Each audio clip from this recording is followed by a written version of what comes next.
This year, in August, the city celebrated 50 years of community development block grants, and we are so proud of the services that our nonprofit organizations have been able to continue forward with due to that funding. So we look forward to this PY25 program year and continuing forward in that vein. So today we're going to talk to you just about the grant programs that we provide here at the City of Arlington. We're going to give you just a brief tutorial on how to go in, how to actually apply for funding. And then after that, we have a special treat from you from our partners at United Way, who actually assist us with the grant review process. So buckle up, you're in for a resource, a plethora of information today, and I hope that you all are able to take advantage of that.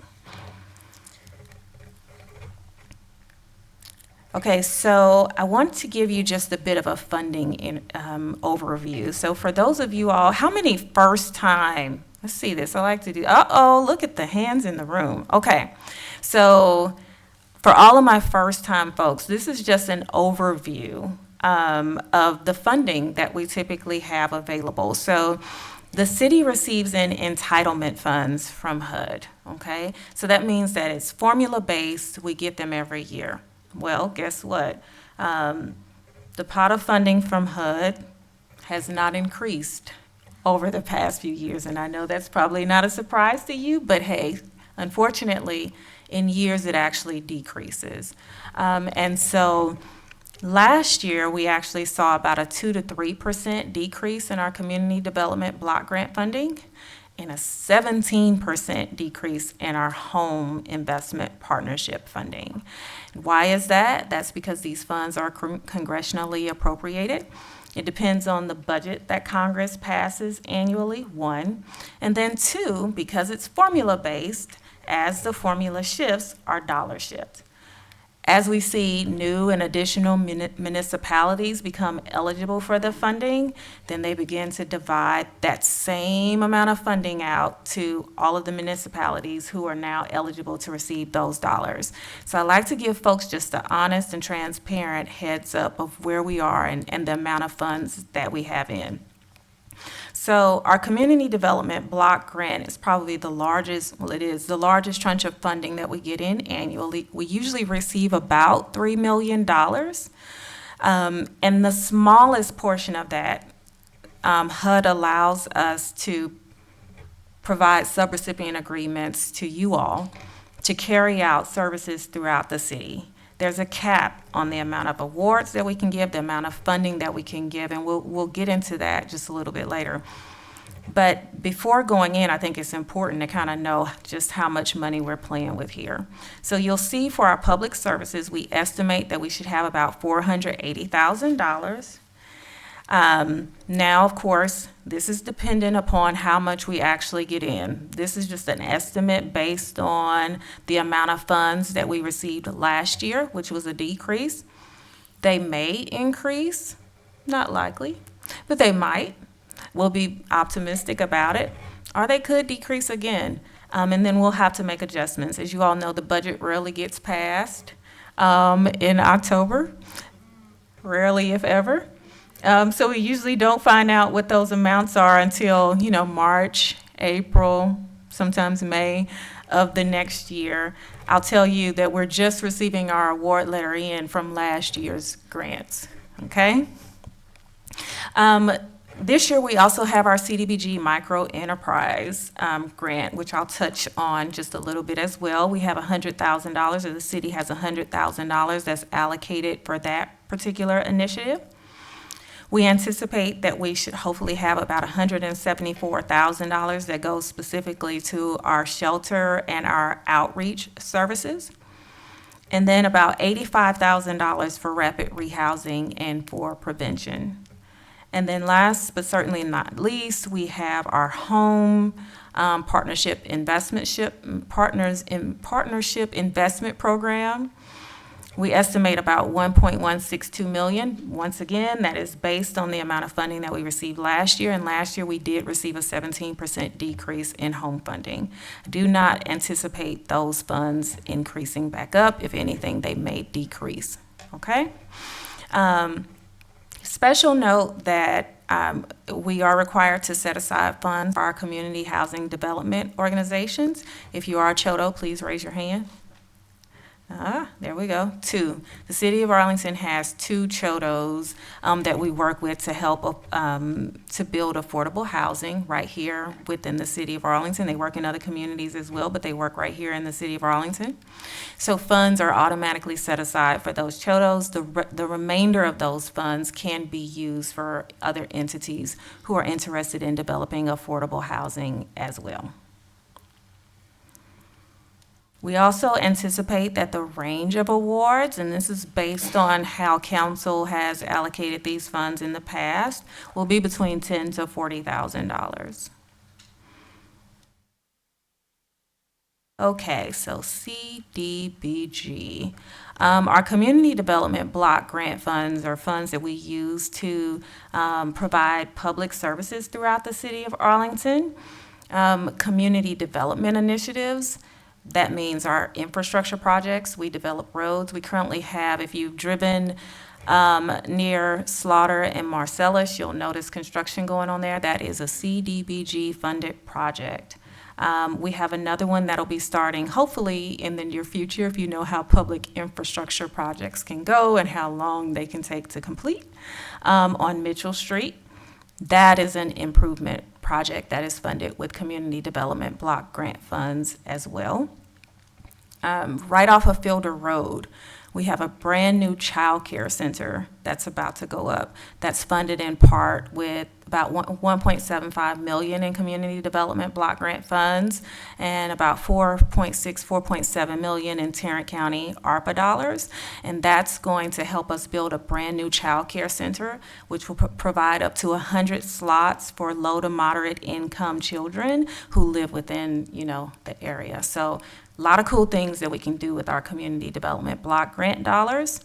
And then, of course, our micro enterprise development program as well. So there is a public service cap of about 15%, which is why we see the smallest amount of those funds go out to our nonprofit organizations, and that's because HUD caps us there. If we could give more out, we certainly would, but we have a 15% cap, which is why we usually only have about 480 to 500,000 for our public service announcement.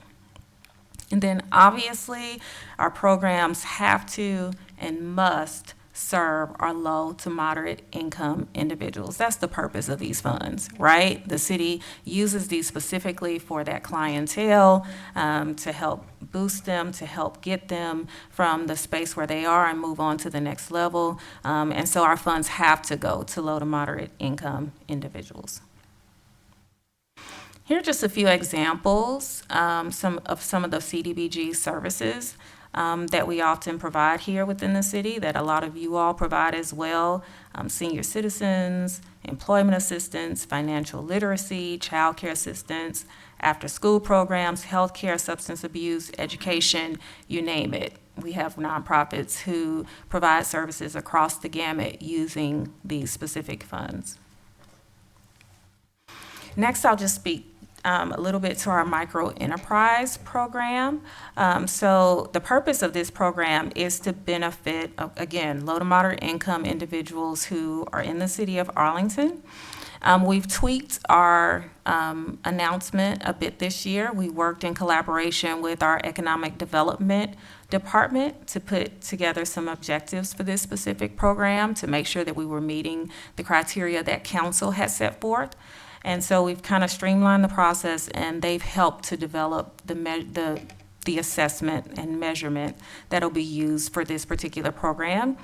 So we're looking for a nonprofit or an agency that can help to manage this program specifically. They'll receive the funds. There's up to $10,000 that's available for that organization to provide programmatic assistance in carrying out the work. And the remainder of the dollars would go towards micro grants to smaller micro enterprises. So we would like to see a minimum of 18 micro businesses assisted with this funding. They have to be located here within the city of Arlington, and they would, of course, have to be able to create and retain jobs here in Arlington. And I'd like to mention, as I'm kind of going through this, that the RFP guidebooks are available online. If you log into Neighborly, the application is live as well. So you can go ahead and you can get rolling whenever you're ready. So the goal again with micro enterprises is really to build an ecosystem. And these are pretty much the objectives of the program, to help provide startup support, to provide them with business management assistance, market identification assistance in helping them to grow that micro enterprise, access to capital, and then scaling and growth. How do they kind of move beyond? So an organization that comes in and takes over this program would have to be able to demonstrate that they can do this. And I can tell you that the city is targeting specific areas so that we can see an overall kind of impact of where these funds would be used. So the micro enterprise application is a part of the traditional or the regular CDBG application. However, once you go in, there are specific questions that are catered specifically to micro enterprise. And so there's a form and there's additional information that you would have to fill out to indicate that you are interested in applying for micro enterprise funds. So keep in mind, this is $100,000. It really is for assistance to help get those funds out of the door to smaller micro enterprise businesses. And of course, those are businesses with 5 employees or less according to HUD's guidelines, okay?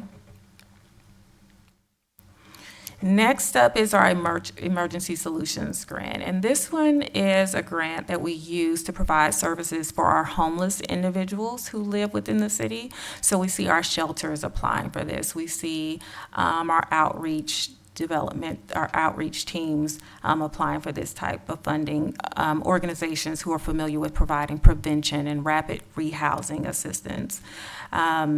The general parameters are that we cannot use more than 60% of our funding for shelter. HUD likes to put these little parameters on the funding. We just love HUD so much. And then the remainder of it can go towards rapid rehousing and prevention, okay? And then there is a match. So with the community development block grant funds, there is no match, right? With the next 2 grants that I'm going over, ESG as well as our home grant, there is a match. So for ESG, it's right at about 101% match for this particular program, right? And it has to be from non-ESG federal sources or non-federal sources. Requirements for applying for an ESG grant. So this is one particular grant where you can't just kind of just walk in and apply for it. You have to already be involved and be a member of the Tarrant County Continuum of Care Coordinated Assessment. And again, that's a HUD guideline. That's not a city guideline. But you have to be an active member and be involved in that in order to apply.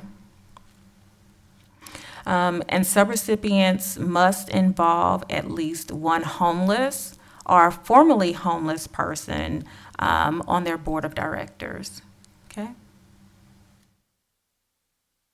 Okay, home investment partnership, home. So our home grant is a home that we use to help build affordable housing here in the city, and also to help promote home ownership within the city. So a couple of things that we've done right here is we have a lot of really cool projects that are going up right now. We're trying to get some more underway. So the city loves to partner with entities and our chodos to help build more units, right? So we can have all of the money in the world, but if we have no place for them to go, then it kind of defeats the purpose. So right now we're trying to get more affordable units on the ground. We have a couple of projects that are nearing completion or that have recently completed right off of Wind Terrace. If you're familiar with the Boys and Girls Club, Dan Cerna, we have our cottage community, which one of our chodos helped to develop. That's an elderly community, has 12 units. 6 of them were funded with home funds that will be reserved specifically for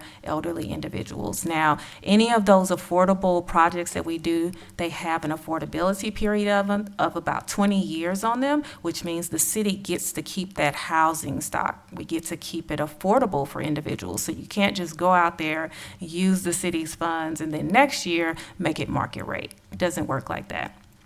So we have those units that are going up. We're really excited about that project. If you haven't seen it, I urge you to go out, take a tour, take a look around. And then we have another project that's currently underway. It should be finished in about November, December of this year, right off of Arkansas and Little Lane.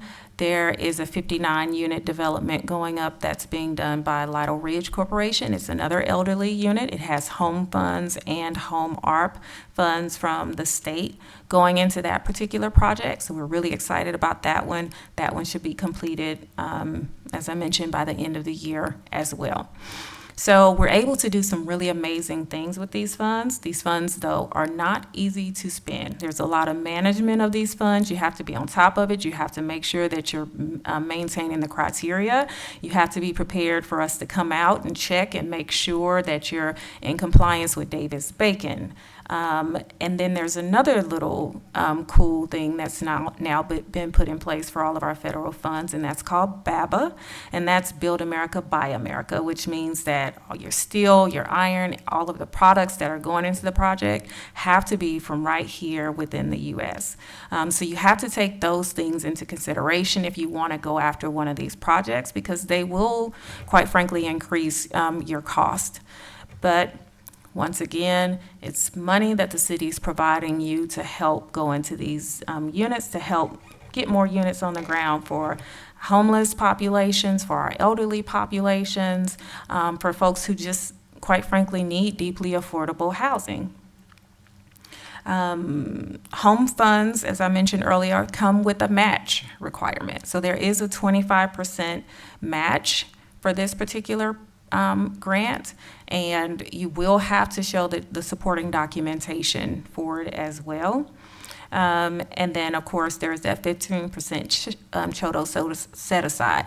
If you've never, do I have any developers in the room who are interested in this program before I go too deep?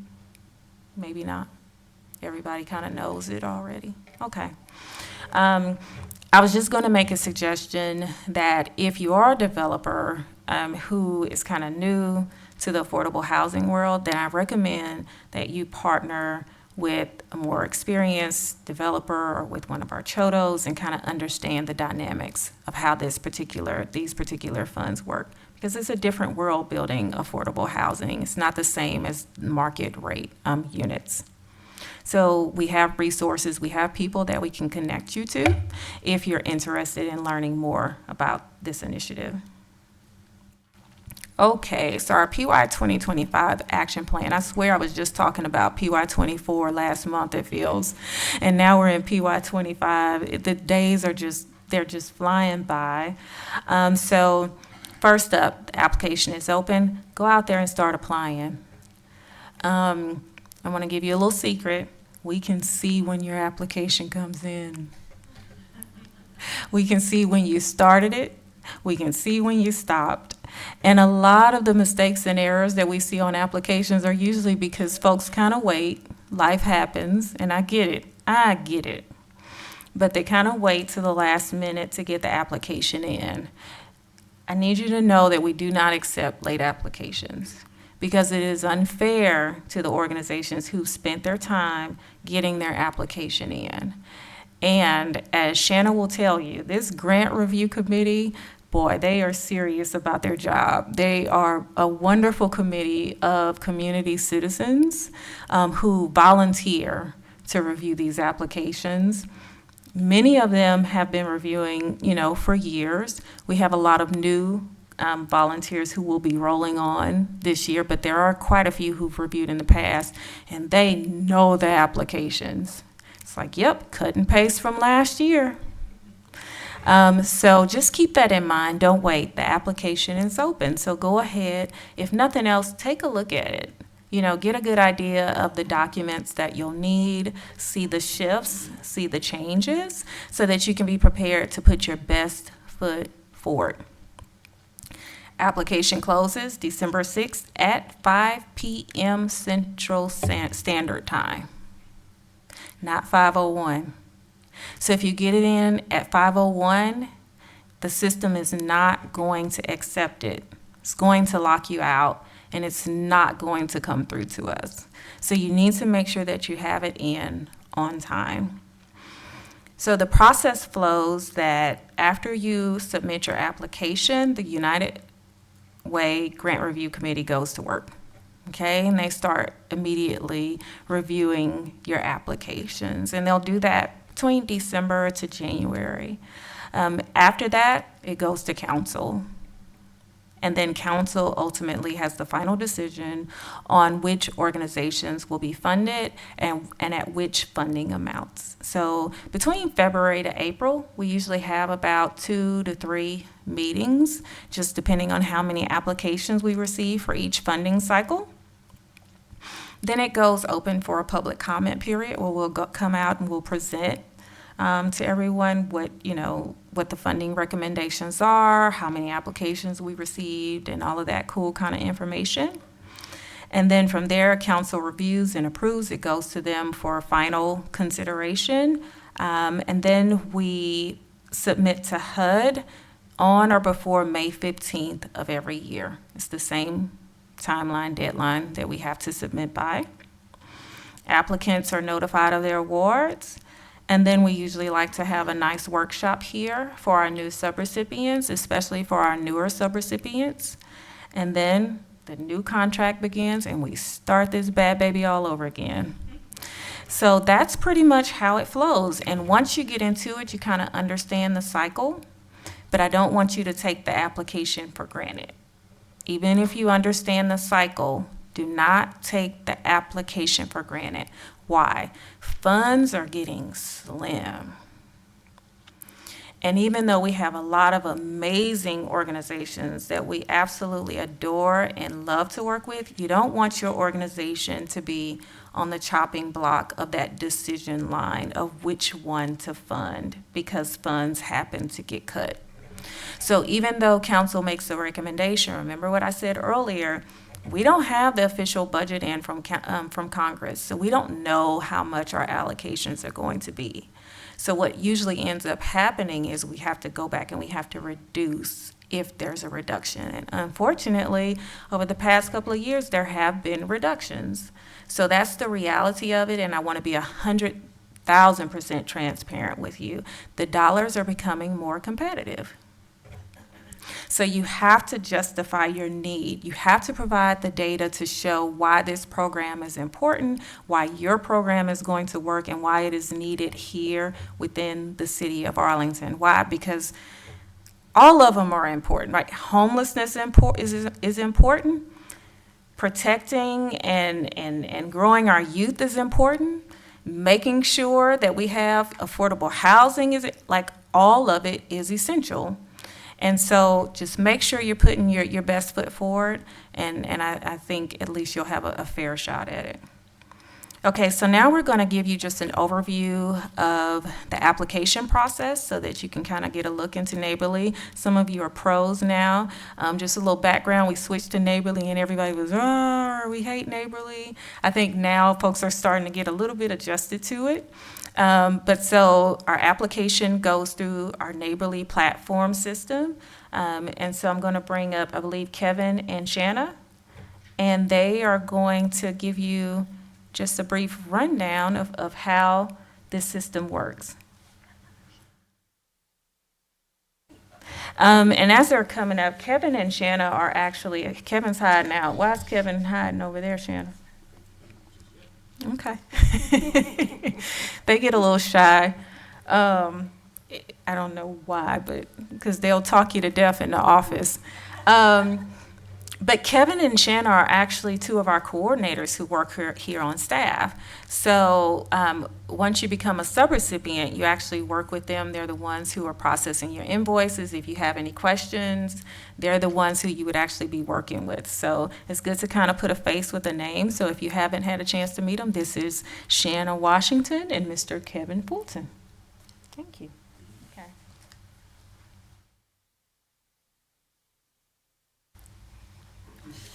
All right, I'm just going to explain a little bit of this application process to you guys. So all applications must be processed through our neighborly systems. New users must register, and existing users, of course, you guys can use the same login that you've been using. The application link is also listed on our website. New user registration. So of course, when you go in to Neighborly, if you're a new user, you'll click on new user to register. You'll enter your email address. You'll enter your email address again, your first name, your last name, a password, and re-enter that password again. After you do the registration form on the previous page, you'll get this notification. It sends you a confirmation email to your email address listed, and it gives you instructions on how to sign in. Once you sign in, of course, you'll go to the, it will give you this this screen when you log in to do the application. Of course, you'll have the CDBG option, the ESG option, and the home option. After you pick which option you want to apply for, you'll have to enter in your organization name in the format listed. So you'll just put in your organization name. If we're going to apply and we're going to be the City of Arlington, we'll put the City of Arlington - Grants Management in a format like that. Then you'll start your application. All right, Kevin. Okay. Good morning again. My name's Kevin Fulton. And just for the record, I'm probably the quietest one in our office. So just so you know, I don't keep up that much trouble. But in continuation of our application process, what the next step is that you're going to need to click actually on the continue button, which is located here. You can see it actually in the middle of the page. You're going to also notice to the left there are several additional tabs over there on that screen, which is your program overview screen, and which you'll see all that information once you actually go to the next screen and click continue.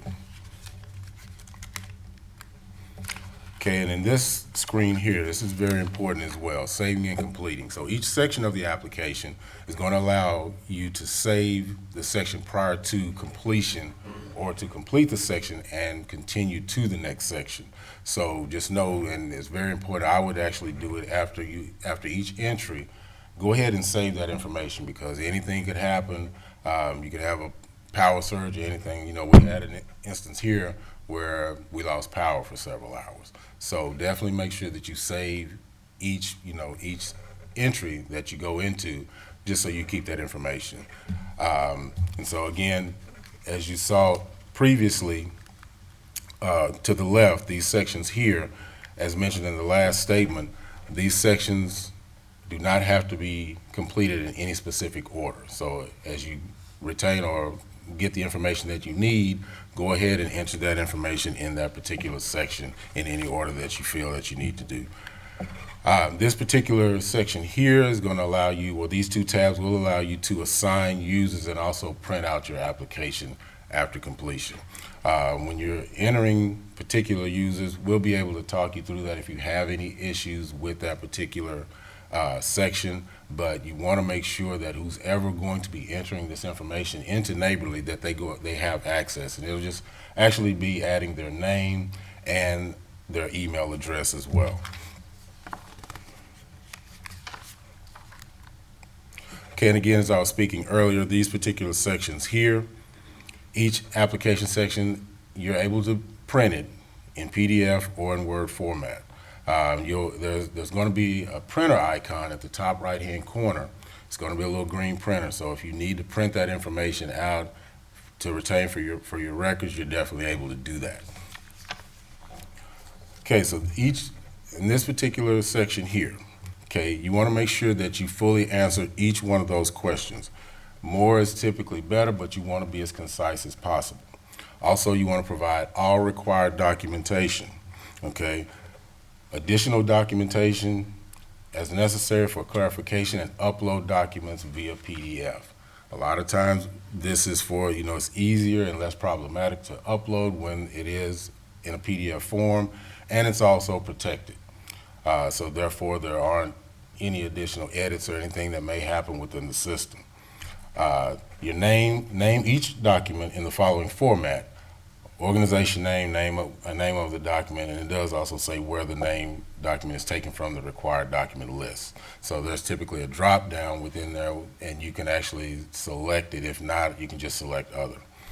Be sure performance measures are fully captured services to Arlington residents. Okay, performance measures are typically located in the project scope of work tab, and which was shown earlier. And then you want to double and triple check your budget documentation. Now, as Dr. Lewis mentioned, these 3 boxes here to me are very important, especially that first one. December 6th and 5 p.m. We can't accept any late applications, again, for reasons because some of the other organizations that work so hard to get this information in, we don't want to hinder them from actually being able to process their applications because, again, United Way works so hard, it does take a lot of time to go through these applications. Paper applications also are not allowed. And we don't have to really worry about that. I mean, we're in a different age now anyway, so if you come with paper, I don't know what to say, but we won't have any paper applications.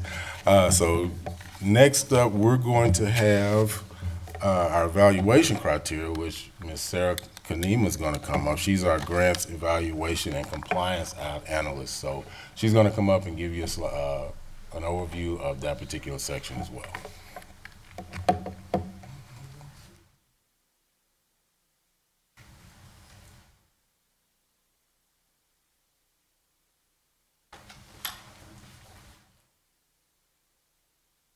Good morning. Just gonna adjust this. I'm very tall. Okay. Thank you, Kevin. My name's Sarah Kanema. I am the Grants Evaluation and Compliance Analyst. Some people say my title is long. I don't think so, but I work mostly on compliance for the department just to make sure that we are following the HUD guidelines as well as the city guidelines. I also work on evaluation, so over the years through the different grants, we've made a lot of progress and impact in the communities, and we're just trying to now start to showcase some of that progress and success and achievements. So that's mostly what I do for the department. I will be going over the evaluation criteria for the application. So for the evaluation criteria, those are the points that are available. There's 100 points for CDBG as well as ESG. I think for all 3 of them, it's 100 points, and those are the different sections that are evaluated. So we're looking at the organizational capacity and experience, evidence of need for the service, statement of works and scope of services, the budget and budget narrative, as well as the required attachments and forms. So total of that comes to 100 for both CDBG and ESG, as well as home. So I'm not going to go into detail for the different sections. I think United Way will provide more information. I'm going to move on to the home, which, as I said, also has about 100 points as well, and that is the different sections that they will be reviewing. So the other part of my presentation, I will be going over our goals, our outcomes, outputs, and activities. So this is basically going to be in section D of the application, which is the statement of work, scope of services. So we do have available a preset list of outcomes and outputs, and this was in efforts to standardize reporting and also help with our impact evaluation. And most of, if not all of them, the outputs and the outcomes have been developed based on the subrecipient contract. So we wanted to make sure that they are aligned with what the organizations are doing, so that when they go in, or when you go in to make the application, you are able to find a set of outcomes and outputs that best fit the work that you're doing. So this is just an example of what that section looks like, and the steps that you can take to complete this information. So you will find, once you get to this section, a list of those preset outcomes, and you will go ahead and select the outcomes that best align with your organization. So for example, in this screenshot, we have improved social conditions for low to moderate income persons and families. Let's say that's an outcome that aligns with what you're doing. You would go ahead and select that. Once you select that, you will have a list of outputs that will populate. And there are quite a number of them, because we work with a lot of partners, so we try to make the list as extensive as possible. So you would go ahead and then pick the output that contributes to that outcome that you just selected. So in this case, for the outcome that we have, that would be number of food insecure seniors and homebound disabled persons served with food delivery services.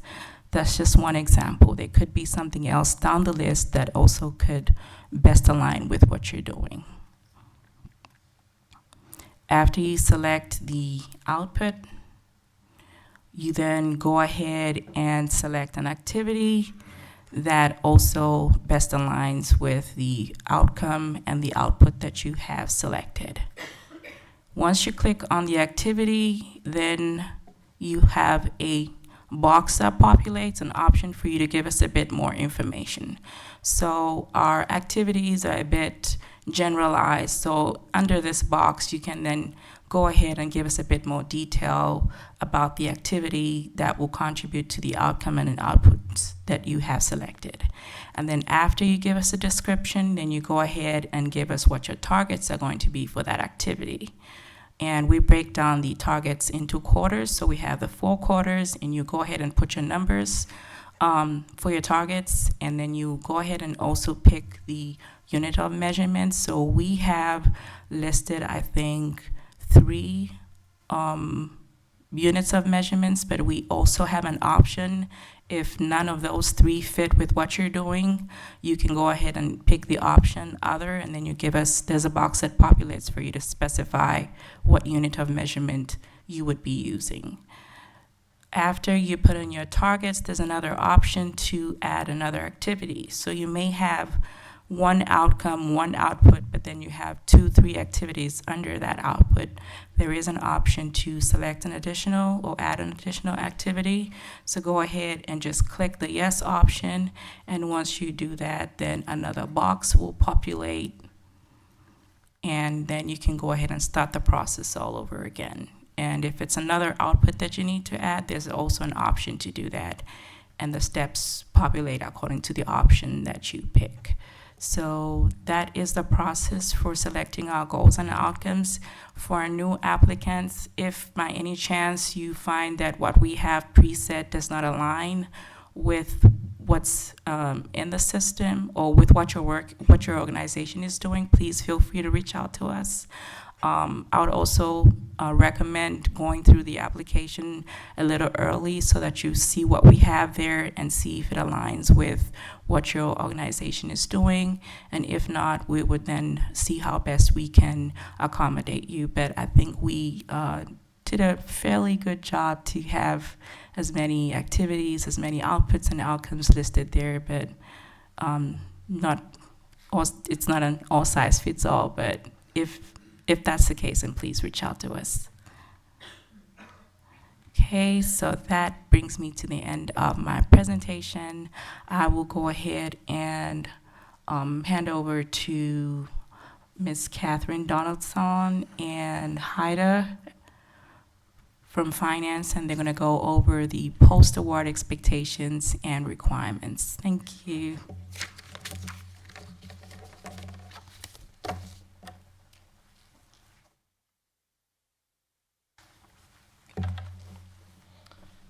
Hello, everybody.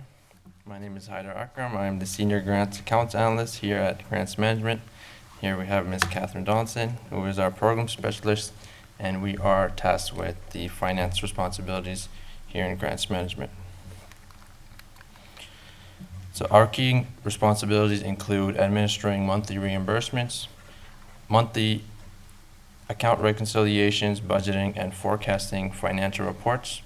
We also conduct the second review after the coordinators for the monthly submissions, and we are also responsible for the HUD draws internally.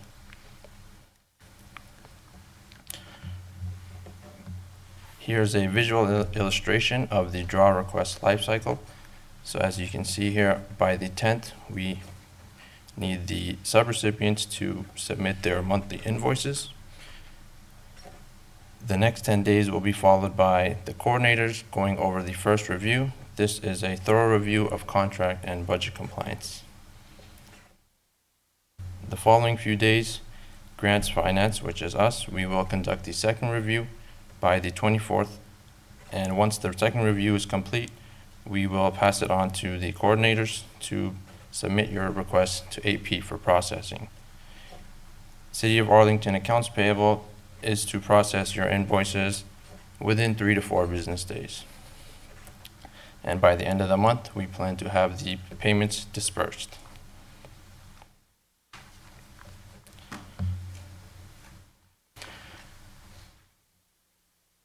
Two important notes we want you to understand about the process are timely payment processing and the process enhancements that are in place for you.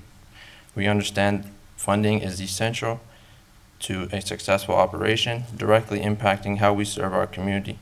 For this reason, we will continue placing payment processing as a top priority. And secondly, our goal is to create an environment where understanding and managing your grant fund is a seamless task. With Neighborly, we can manage and process invoices more efficiently in a timely manner. And now we have Ms. Catherine. You'll take over.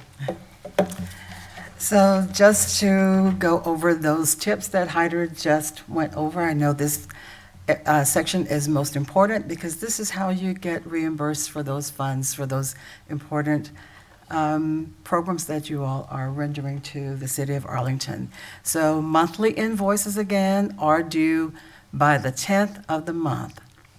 If you're like Steve, I don't think Steve is here today. Steve's invoices are usually in our office by the 1st, and we appreciate that, but by the 10th, please. ACH payment setup is required now by the city. If you've not set up your ACH status, please reach out to myself or Hyder so we can get you all set up with ACH. Neighborly is the primary method of submitting your invoices. Neighborly is very neighborly, and if you have any problems, your grant coordinator, Shanna or Kevin, will gladly assist you with that. Again, your grant coordinators are your first point of contact for questions. And again, Hyder and I both are here to assist as well. If you can't reach either, we will gladly assist as well. And of course, communication is key to a successful partnership. And we appreciate each of you. Your partnerships are very essential and important to the City of Arlington, to the communities. So we appreciate all of your services. Are there any questions for any area? Yes, ma'am.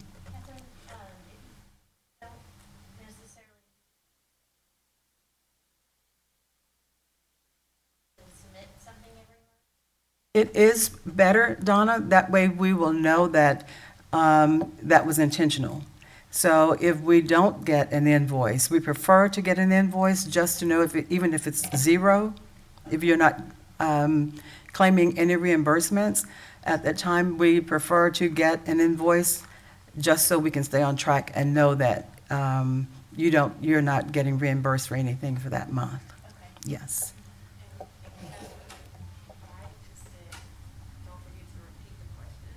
Oh, okay, perfect. And also, I'd like to clarify too, for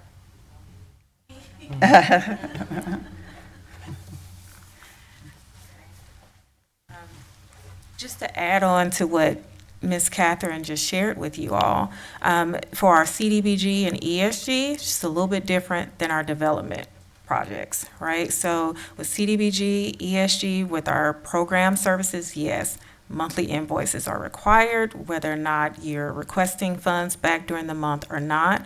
We still need to receive those in, and we still need to receive those accomplishments in, whoever you serve, because we're tracking that monthly.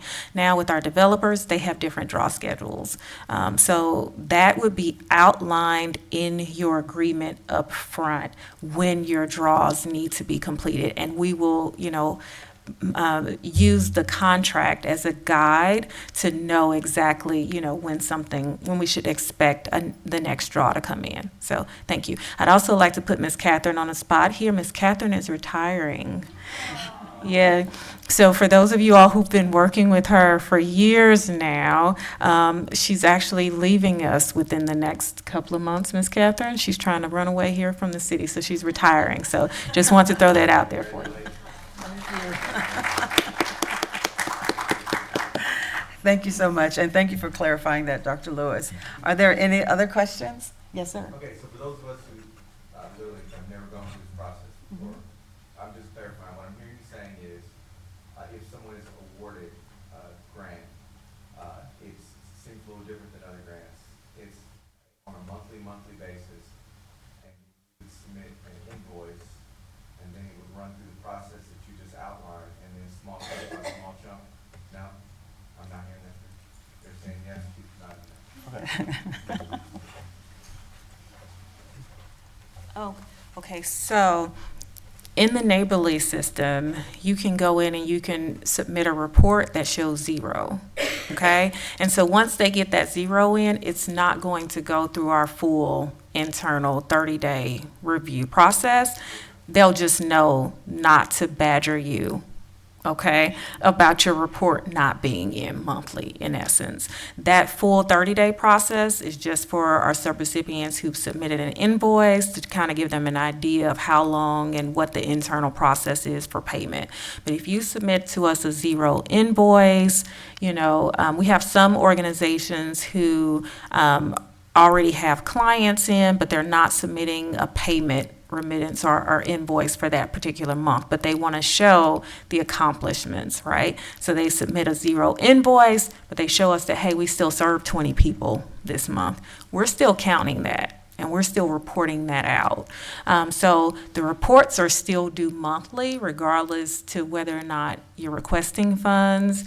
And then we're also, Shannon and Kevin are always monitoring to make sure that the accomplishments are being met too. So we're kind of tracking those things to see, okay, yep, you've drawn $50,000, but you haven't met with one single client. So we kind of look at that on a monthly basis. But if it's zero, just submit that to us and then you're good. Okay? Perfect. Any other questions? Just to piggyback on that discussion, so it's not, whatever we are awarded and saying, okay, this is gonna be your amount, it's not just handed to you. It is based on what your productivity is and what you're spending on a month, and when we submit those invoices, that's what the amount that we get back, right? You want to?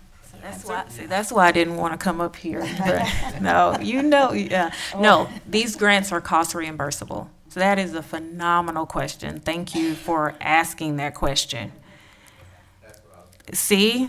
Thank you. Thank you for translating that. These grants are cost reimbursable. which means, yes, we're only reimbursing you for the work that's already been done. So you would submit that to us, and then we would reimburse you for it. So it's not a fixed price agreement where we're just gonna give you the $30,000 up front. Okay? Wonderful question. And that's why Dr. Lewis is the manager. She gives the best answers, so. Any other questions while she's standing here? And if not, we will gladly turn it over to the United Way. Yes, we're going to move on here to our wonderful United Way team. We have Ms. Shanna Snyder, and for those of you who've not had an opportunity to meet her, Shanna is the new, what is your title, Shanna? Regional Director. She is the Regional Director for United Way. They are phenomenal partners with us, and we also have Alex as well, who's one of our Grant Review Committee co-chairs. Okay, so you have the people in the room who are actually reviewing your applications right here. So now, listen, this is the time to get all of those questions out. Get them out right now, and we're going to swap to their presentation. So, Shanna, Alex. Thank you.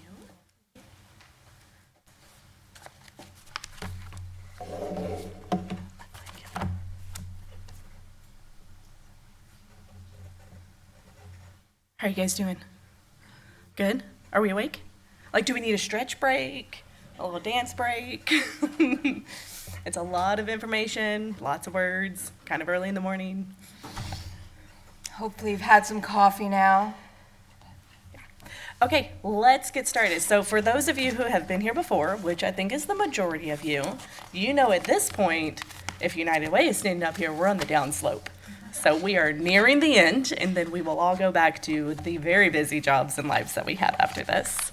Like Nikki said, I'm Shanna Snyder, the other Shanna in the room. That never happens. It's such a unique name. So hello, Shanna. And this is Alex. She has been a phenomenal part of this process. This is my first year, my first time here, and I would be lost without you. So thank you for being a part of it. All right, let's get going. What are we going to chat about? We are going to talk about crafting a winning summary, using data effectively. This is a word that is going to come up so many times, ensuring that your program is financially sustainable or sustainable at large, and then writing that strong needs statement. And a lot of this feedback about the needs statement is coming directly from our reviewers, who are neighbors, citizens, and are like, what are those technical terms and acronyms? I don't know what that means. And then we're going to do a little do's and don'ts, again, based on the feedback from our reviewers. All right, power and partnership. We have been working together with the City of Arlington for such a very long time, and we are so grateful for that partnership. This is your team. This is the Mighty Four, who will be helping to facilitate and navigate through the grant review process. Again, that's something that's going to happen through December and January, which means that our grant reviewers are doing this over the holidays. Like, we love them. These volunteers are amazing. I'm Shanna. This is Caitlin over here.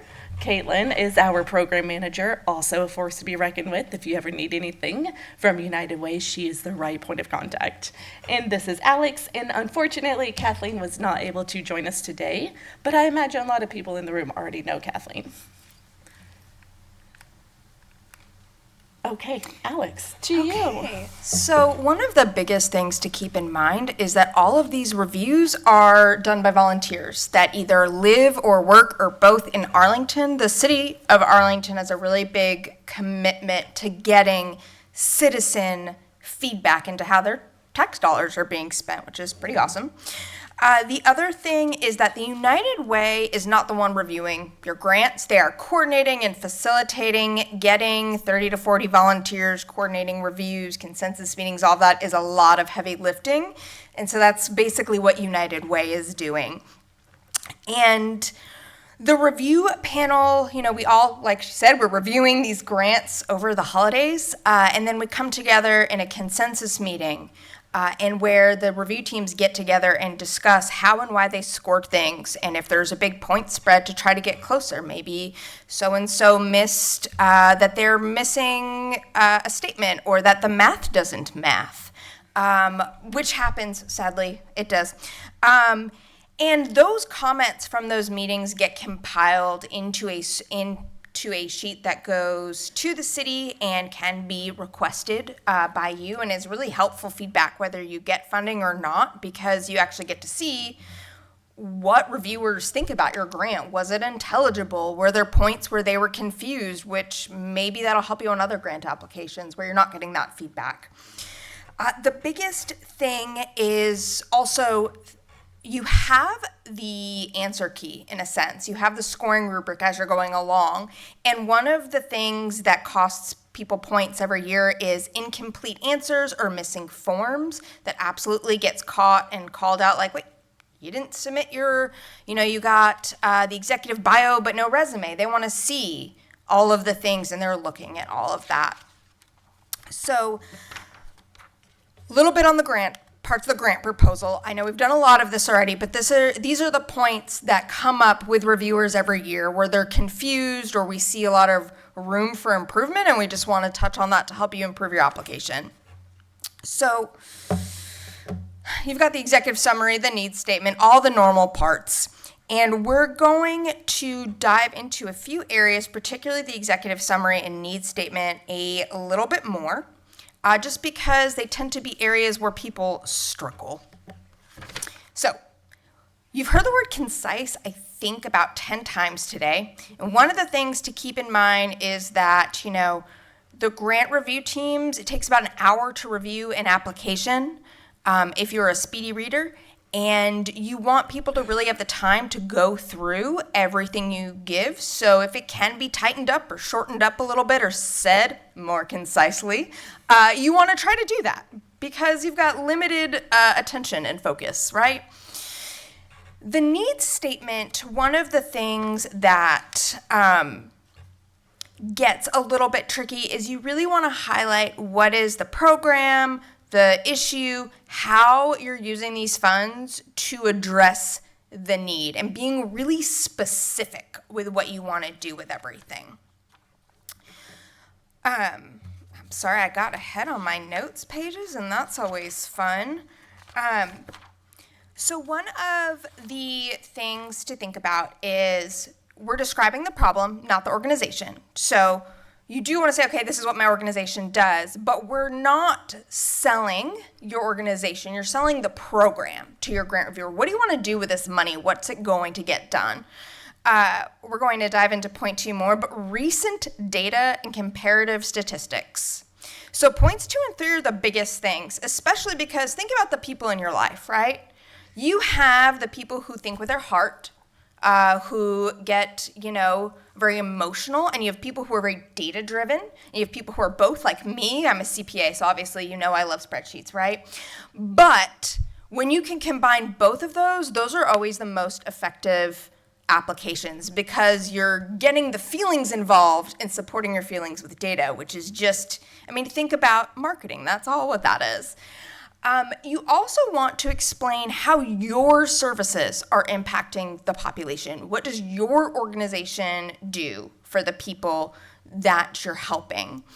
And you also want to use language that is understandable. Again, with volunteer reviewers, these are people who come from all walks of life, who are educated to different levels, but at the end of the day, I'm a CPA, so I'm an expert in one field. I am not an expert in housing or feeding the hungry or what people with developmental disabilities need. I don't know. I don't know any of the technical terms. I'm not familiar with language that has become kind of second nature to you that maybe you don't realize is colloquial. One of the things that you can do to really kind of make sure you don't have any of that or that it's well defined is have someone who doesn't know what you do read your application. Do you have a friend or family member or maybe someone in your finance department who isn't as mission involved? Read through and just make sure, does this make sense if you have never worked in this industry? Would the average person understand? So using data effectively. Here's the big thing. It's got to be recent data, right? If you're telling me about statistics from 2020, that's great, but it's changed a little bit, right? We're in 2024 going to 2025. We still get applications using data from like early 2000s, late 1990s, and that data might still be relevant, but the reviewer is going to look at it and be like, well, I don't know if it's the same issue in 1999 as 2024, because they're not as educated on the issues as you are. You are the expert, but you've got to show your reviewers why this is a problem. And data's great because it can help support it. We will go into a little bit more. There's lots of resources towards the end of this. This slide deck and presentation will also be shared out, so if you miss something, don't worry. I see people taking pictures of slides they want to note. That's great too. I mean, I would take a picture of this slide. I mean, Yeah, it's just hilarious. So. I will give Shanna full credit for the amazing meme job here. So one of the other things to keep in mind, and I use this example, who here has gotten an email that was really important and you looked at it and you wanted to cry because it was like just a page of solid text and it took you 2, 3, 4 times to read through it and pull out all the info? Don't make your grant like that. So you want to make sure you're breaking it up into pieces that are easy to understand. That, you know, if you have a sentence that is 7 pages long, that your English professor would strangle you over, we're also sad when we see that, because we want to make sure that your application is amazing and we want to dive into it, but it is exhausting when you see a page of text without like paragraph breaks even. So just think about that. Okay. Okay. Before we move on to outputs versus outcomes, which is actually one of my favorite things to talk about, do you have any questions? How do you feel about your executive summaries and your need statements? We've got a hand. Yes, sir. So you would say that jargon and acronyms are bad? It's not that they're bad, but you gotta define them. And if you define it in one part of the application, but you're using it on another question several tabs away, define it again. I know that the normal rule is you define it once and you're good, but reviewers are looking at this on computer screens, and that's like 6 clicks back of, oh, what was that acronym again? So if you're using acronyms, just keep defining it in every question where you use it. If it's a new question, new definition. And for those watching at home after this, the question was, are acronyms and jargon bad? Other question? Yes? Yes. No, you don't. You can if you want to, but no. Other questions? Okay. For the executive summary, I already had visuals of like, okay, how do we section things out and how does it make sense? And this might be a question for you. The flow from the attached, like PowerPoint or Word document, and then we're attaching. No, it is copy and paste into the text boxes, essentially. So think about filling out an online application for something very similar. So I would work on your application in a Word doc, and then you can copy and paste the answers to your questions to the relevant section. And the question was, for the recording, how do you actually get your data and responses into Neighborly? Is it a PowerPoint or a Word doc? And it's online. There are some places where you attach things. So in particular, you know, your bios, your IRS determination letter, that gets attached. PDFs are preferred. But for your question answers, like the need statements, that is a copy paste. And then to do visuals, like pie charts, all that stuff, are those copy paste applicable, or does that need to be an attachment? That would need to be an attachment. You can only do text in those boxes. Great question. The question for the recording was, can you put charts and things in the question answers? And no, you can't. That would need to be an attachment. For the questions that do require a document to be uploaded, triple check those documents and make sure that they're not behind. Some organizations use that so that it keeps their internal documents private. We cannot access those if there is a password lock. We will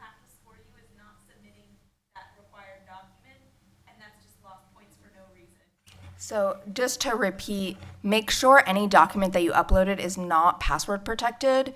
That won't get caught until the grant reviewers, at which point it's too late to change and you may end up losing key points over something very silly and administrative. Okay, let's talk outputs and outcomes and what is the difference and why do we need both. So these two metrics are so important. They complement each other and they're both so important to providing that full picture. Who is comfortable with your outputs versus outcomes? You're like, yeah, clear, understood, so easy to develop. Oh, I got a tentative hand over there. Hello, another tentative hand. Yes. Okay, I love that. Good for you two. And for the rest of us, this is always a struggle. The way that I like to look at it is our outputs are the what, and our outcomes are the what happened. It was touched on a little bit earlier, so this is just digging a little bit more into it. Our outputs are indicating what was done. And I like this example because it's pretty straightforward. The library held 3 programs attended by 65 children. This is what was done. 3 programs were held, 65 children attended. But what does that actually mean? Like, so what? Three programs, cool. Was there a result of that? Some sort of impact came from it? And that's what your outcome is. That's the difference that was made, the impact that was made from those 3 programs. The children learned how to use household objects to develop their social skills and prepare for kindergarten. That's the so what, the what happened. How are we feeling about it with just those really simple examples? Got some head nods? Yes? Love that. Okay, excellent. Evaluation, not covered by this grant. I'm still going to talk about it. Evaluation is so important. This is that monitoring and evaluation piece of the work that we do. It can be costly. It also does not have to be costly. It can be a lot of work. It also does not have to be a lot of work, but it is always important. It is what keeps us on track, and it is what shows that we're making the impact that we actually want to be making. Again, if you go back to the outputs, you can evaluate your outputs and say, spent so many hours doing all of these programs at the library, but you're not talking about your outcomes. Your evaluation really highlights the outcomes that you're making, and then it helps you to justify the work you're doing. And so you may not get it funded by this grant, but you can get that funded by other grants. And doing evaluations really help build that needs statement. It helps show the difference that you've made. And like I said, it just really helps justify the work you're doing, your programs, and why people should support you, fund you or support you, partner with you in other ways. There are many ways to do monitoring and evaluation. Give it a Google search and you'll get an overwhelming amount of results. This one is from the Bridgebrand group. There's a link right here, straight to the page. It's one example of a framework that you can follow. The first one, defining the key questions to be addressed. You want to do this up front. What are the key questions that you need to address in your evaluation? What do you want to prove is happening? And then developing those questions so that it shows the impacts. Designing the evaluation, again, many ways to do that. Maybe that's through interviews, maybe it's surveys, maybe you have a tracking tool, and you want to have a few different methods of getting that data, because we love data, so that it's a robust evaluation. And then you conduct the evaluation. Maybe that's with an external partner, maybe you're grassroots and you're very small, and so that's an internal team and it's just built into your monthly activities. And then we're going to analyze the data, because what's the point of data if you don't analyze it? And then I think this is number 5, is probably the most important piece of an evaluation.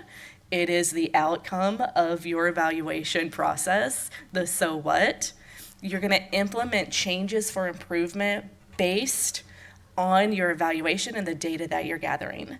If you gather a lot of data and it shows that your programs aren't working in the way you intended, and then you do nothing about it, what was the point? So it's the follow-up and the follow-through. Thoughts, questions? That's also a really great point on your application that, say you're a repeat grant person applying and you didn't hit the metrics you had set for yourself in prior year, but you have analyzed why and implemented changes for current year. That doesn't have to hurt your application that you didn't hit all your, goal metrics last year.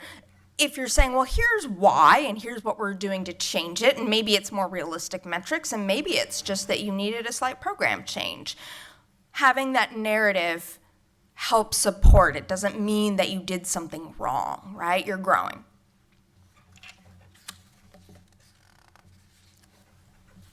Okay, so sustainability. One of the things, especially with government funding dollars being scarce, and say you ask for $40,000 and there's federal budget cuts, and maybe the city really wants to fund you but can only do $10,000.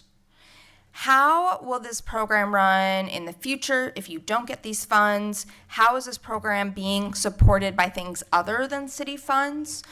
Help show the sustainability and longevity of the program versus the, constantly chasing funding or going for things that are maybe a little bit outside of your mission because you really need the dollars and you've got mission creep and you've got less dollars for your primary mission. It's a fun cycle. So one of the things, before you apply for the grant is really think about, okay, how does this grant support the program? How is it part of our long-term process? And also, it's part of your overall organizational strategic plan. Grant reviewers love to see a strategic plan if that's something that your organization has, forward growth. So for instance, one of the questions every year is board diversity. Okay, well, we're aware that, board cycles are 2 to 3 years, sometimes a little bit longer, depending on your board terms. So you're not going to turn around an issue in 1 or even 2 or 3 years if you're trying to increase board diversity. But if you can show what you've put in place to increase diversity with future recruitments and going forward, then that isn't necessarily a bad thing because you have self-evaluated the data and gone forward, okay?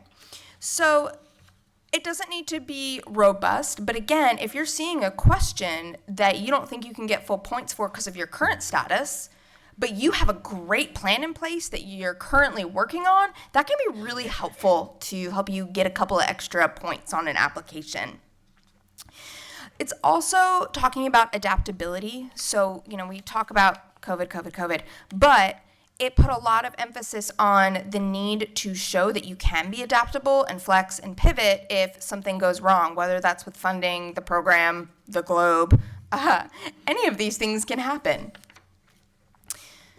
Okay, so I talked a little bit about board diversity, but equity and inclusion is also really important on a programmatic basis, right?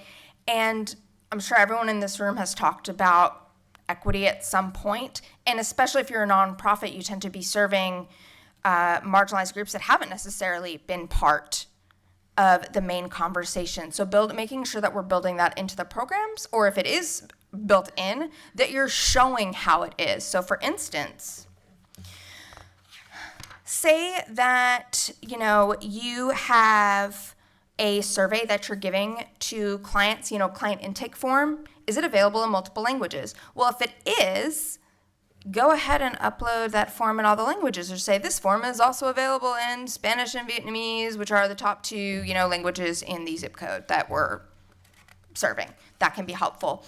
The other thing is, how is your program helping actually improve equity inclusion in the community? And I really like point 5, which is converting SMART goals to SMARTY goals, so adding in that inclusive and equitable component to it. The biggest thing that I see, honestly, just on a very basic reviewing a grant thing, is people, when they include forms, they don't say that it's available in other languages. And so it's, okay, well, if you're serving Spanish speaking, you're showing me the form in English. Are you serving that? I don't know. I don't know about your organization. So really showing the grant reviewers. The other thing is making sure that it's in there in your organization, in your application, of how you're doing these things to make your program more equitable. Okay, this is probably my favorite part. Grant reviewer feedback. So these are things that we have pulled together from our meetings that we do every year. The co-chairs, myself, Kathleen, Shanna, Caitlin, and Nikki always sit down afterwards and talk about what are the things that we just heard repeated over and over and over again. Number one, stick to your mission. We talked about a little bit of mission creep. Make sure that the program application is in line with your organization's mission. If it's out of left field, why? Like, why are you expanding that? Is this the only way you're expanding? Is it part of a larger movement the organization is doing?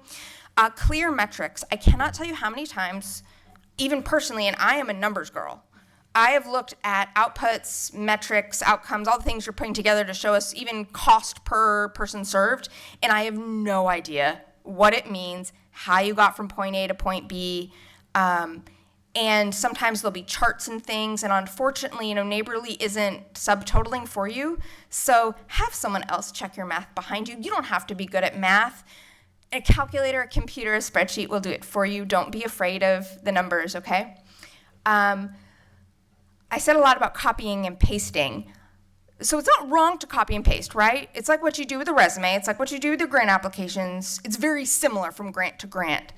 But just like with a resume, you want to make sure you're tailoring it for this year, this program, this current environment. And if your language is outdated from your mission, just polish that up a little bit. Make sure that it's relevant for this. I said this again, I will say it again. Please spell out acronyms in each section. It will make your reviewers so happy. So happy, because there's so much clicking and 20 documents. We have all of your, I'm just going to break things. Sorry, City of Arlington. We've got 20 tabs open and we're flipping between, and I can't figure out what your acronym means. And I'm like, it's frustrating, right? You don't want your reviewer frustrated. If there are technical terms, just define it frequently, or see if there's a more simple way to say it. Went over the past mistakes, proofread. I am completely serious. Fill out your application, print it, and hand it to a few different people. You cannot catch your own mistakes. Your brain autocorrects, right? It autocorrects what you're reading. Just like with any sort of review, multiple people from multiple fields, recruit your life partner. I'm sure everyone here has commandeered their life partner to proofread something for them at some point. I know I have.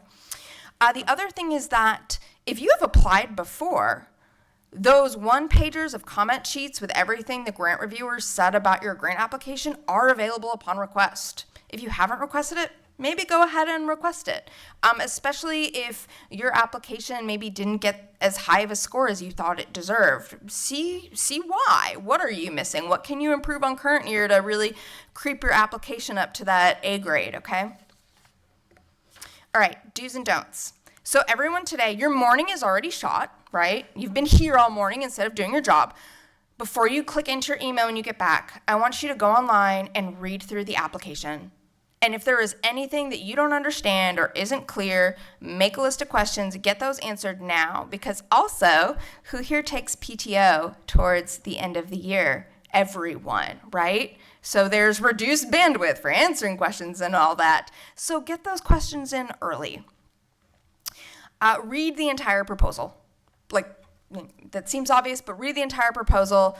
Government grants have very particular language and requirements. Just make sure that you understand it, and if you don't, ask. If this is your first time getting a federally funded grant, the reporting requirements, like those drawdowns, are very different than your standard, here's a check, spend the money the way we said to you, we'll see a report in a year. If you're not familiar, reach out to your network and maybe see if you can interrogate one of your partner organizations on what compliance looks like for a federal grant, because it's a lot more involved. Don't guess if you don't know what the question means. Just ask, because your reviewers will be like, what are they talking about here? That is not relevant to the question. Okay. Resources. Shannon's going to go over this a little bit more because she's a resource queen. It's true. I love resources. So if you do need more resources, then you know where to find me. We have our United Way of Tarrant County YouTube. So some of the really helpful videos you will find are actually videos of our Greater Arlington Resource Sharing Group, which I hope most people here attend or at least are on the listserv so that you can get the emails with the videos and all of the resources from those groups. Specifically, we have done some grant workshops and some like how to apply for grants, grant compliance, and so we have those videos that are available on our YouTube. Board Build. Anybody use Board Build before? Well, okay, next year when I ask that question, I want all those hands to go up. It is a great resource about board governance training. Your board is so important. It's a great resource to really get your board engaged, to really utilize your board. You want to build that board with expertise, and this is a good resource for really knowing how to tap into that resource and build that resource. The CNM, also really great resource. They've attended our resource sharing group. They offer nonprofit education and management consulting services to members. Some free resources, some paid resources. There's a plethora of videos and training opportunities there. And Got a question? yes. CNN means Center for Nonprofit Management. Yes, that wasn't a question. That was a firm statement. And that, see how annoying it is when you don't know what the acronym is? We got called out, right? People who speak in acronyms. There you go. Center for Nonprofit Management. We left that acronym in just as a test to see if you'd catch our terrible use of acronyms. There you go. SCORE, does anyone know what SCORE stands for? Service Corps of Retired Executives. Dang, nicely done. Offers free business mentoring. That's a free resource that is out there. Mentoring and coaching, again, like same with developing your board, such a key resource, especially for those newer nonprofits. If you can build in some mentorship and coaching, and it's a free resource, snag it up. And then, of course, the U.S. Chamber Grant Writing Guide. And then if you just Google it, again, an overwhelming amount of resources out there. Find the right one that works for you and speaks in a language that you understand and like really aligns with your mission and what you're trying to do for this community. What? And from Caitlin. I just want to say on the previous slide, they are not kidding about go in and look at the application. No one expects you to go in and complete your application today, but you could have an issue with your login and not realize it, and then when you find it out, the person you're supposed to contact at the city's out of office, or the application does actually change from year to year. Many applicants were shocked by some of the very small changes of last year and missed sections that they were unprepared for because they didn't know it beforehand, and when they got to their last minute application,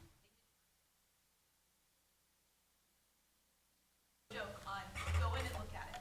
And just to repeat that the application does change year over year, so even if you are a past recipient, go in and read it and just make sure there's nothing new and confusing and that yes, your login still works, or if you need login help, you can get that early. Okay, we're getting to a really exciting portion. You guys ready? Any questions? That's the end. All right, thank you for taking your morning and getting some information, and hopefully we didn't bore you too much.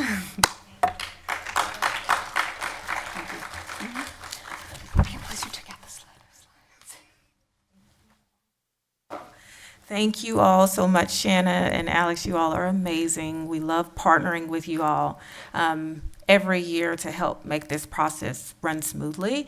Just to reiterate, we're here for you as you have questions, not when, but as we understand that you will. Our staff, we're monitoring and just kind of expecting that to come in. It is difficult if they all come in on December 6th. So I suggest that you not wait until December 6th to ask those questions, but we'll be here monitoring then too. So if you have any questions or if you have any issues, let us know early. Sometimes it's neighborly, sometimes we need to reach out to them for their response to kind of get you going, but we want to make sure that you have access to it. So with that being said, we appreciate you all today. Do we have any last minute questions? But yeah, go ahead. You mentioned that we can, prior You just send an email either to your grants coordinator, or if you haven't been a prior subrecipient, you can email grants management, and we will get that out to you. Absolutely. So we have the comments and the scores from each of the past years, and we're happy to go over those with you if you have any questions. Yes, sir. If you've never applied, is there a list of like, do y'all generate any kind of like most common reasons why the grant? So the question was, if you've never applied before, is there a list that you can kind of look to kind of know what some of the common items are that you've missed? And that's, Some do say that, but I didn't know if there was some exhaustive. so there's not an exhaustive list. The presentation probably has the best amount of information in it for you, but it pretty much those items that they've mentioned to you. We see a lot of old data, sometimes it's cut and paste. For our newer organizations, typically it's just not a well fleshed out scope of work or statement. Maybe they've never applied for a grant before. This is kind of the first time, kind of applying period, and you can kind of read through. So really the purpose of the program isn't clear and it's not concise. These funds are very limited, so council is wanting to know what can we make, have a huge impact in Arlington with? Which organization can we partner with to do that? So you want to make sure that whatever your concept is very clear, that you're serving Arlington, because that's the first question that comes up is, are they serving Arlington clients? Hear it 50 times. Make sure that that's clear. Make sure that your program information is well written out. But yeah, so the presentation has that information in it, and we can look maybe in the future to pulling together a document that may be helpful for those who haven't applied. I think that's a wonderful idea. You're welcome. Okay, if there are no other questions, we're going to stand back. So if you want to if you're shy like me and you don't like really raising your hands in front of an audience of 50 other strangers, then we'll be here to kind of answer your questions. I just want to thank you all again for the wonderful work that you all do within the community. Our nonprofits, I'll say it time and time again, are the core, are the backbone of this city. It's how we serve our most vulnerable populations and how the work really, really gets done. Enough cannot be said about the work that you all do. And so it is wonderful partnering with you all day in and day out. I consider you all to be my family, my friends. And so we just appreciate you all. And I want you to know that. We don't get a chance to say that enough. So whenever I get to see you, I just want to make sure that you feel that. So thank you again for sharing your time today. I hope that this was helpful for you. Again, the application is open, and we're going to be watching to see who actually goes in, because we can see it on the back end. I'm telling you, we can see it on the back end. I've been over here talking to Neighborly already. So it's up, it's rolling, and it's working. So go in, log in, check out the application. If anything funky is going on, because we know how perfect technology is, let us know so that we can start working on it, okay? Thank you all. Have a wonderful day.